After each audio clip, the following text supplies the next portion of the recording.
What on earth would you do if your son and your stepson were having a major altercation and you were the only one at home to deal with it? I was faced with that just a few months into my blended family life.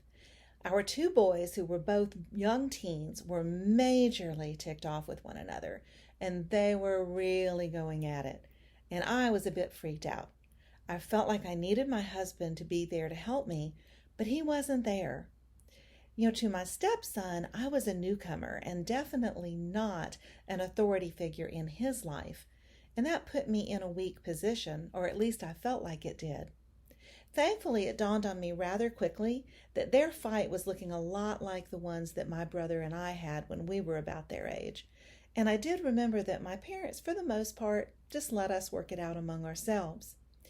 So in that moment, I sat down. I sat down where they could see me, and I watched as they continued their fight. As I reflect on it today, I think that was a good move, to allow them to get their frustrations out without undue influence or restriction from me. If I had jumped into the fray, I have a feeling it would have been like adding gasoline to the fire, and it just would have inflamed everything. After all, I was the newcomer, and it's pretty unlikely that I would have been impartial. I just am not sure I could have been at that point.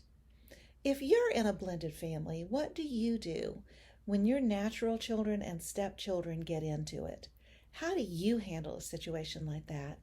I would love to hear from you if you have some insight on the matter. Just post it here below. Thank you so much.